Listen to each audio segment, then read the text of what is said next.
That Alabama's voters chose Doug Jones for the United States Senate is cause for celebration. A triumph for decency and common sense in a state that seemed for a time at risk of abandoning both. Mr. Jones's win narrows the Republican Senate majority and delivers a deeply deserved rebuke to President Trump. It is hard to get too intoxicated by a slim victory over an atrocious candidate, a suspected sexual abuser with bigoted politics, but Alabama, the Senate, and the nation will be a whole lot better off with Mr. Jones than with Roy Moore. Alabama's deep red politics argued against Mr. Jones's chances.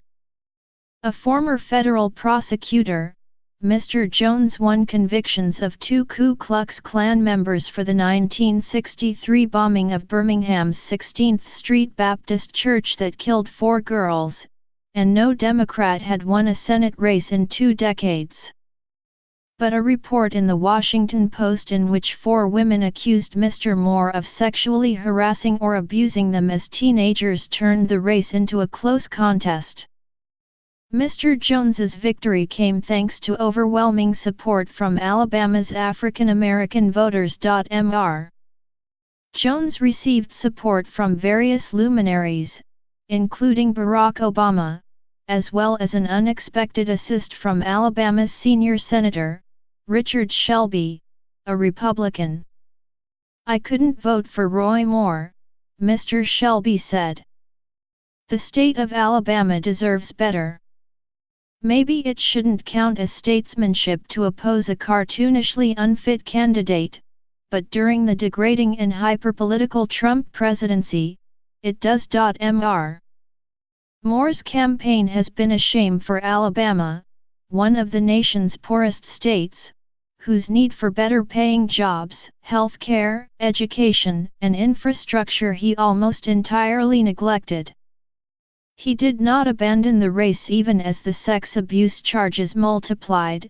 Instead, aided by the political nihilist Steve Bannon, he doubled down, insisting the women were lying, part of a plot by the establishment and fake news to prevent him from changing Washington. Mr.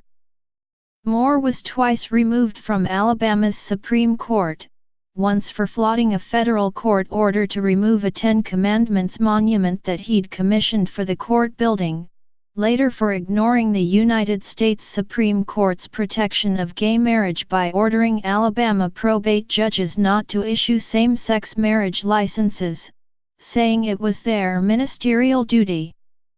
After that uproar, he decided to run for the seat vacated by Jeff Sessions, when Mr. Trump appointed him Attorney General. Mr.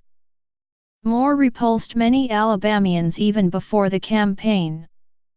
He has referred to Native Americans and Asians as reds and yellows, called gay people perverts and homosexuality an inherent evil, and falsely claimed that Sharia law exists in Illinois and Indiana. Until Mr. Moore, and Mr. Trump, came along, it was difficult to find many candidates so unfit that credible charges of child molestation could seem only the latest disqualifying feature.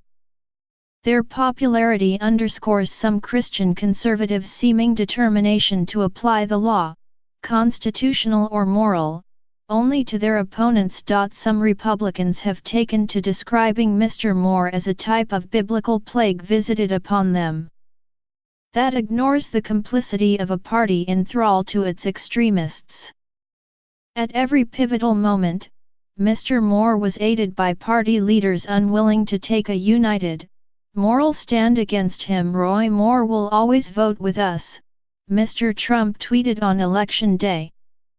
Alabamians said there was more at stake in this race, choosing a candidate whose record was cause for pride, not shame, one who spent his career battling bigotry, not exploiting it.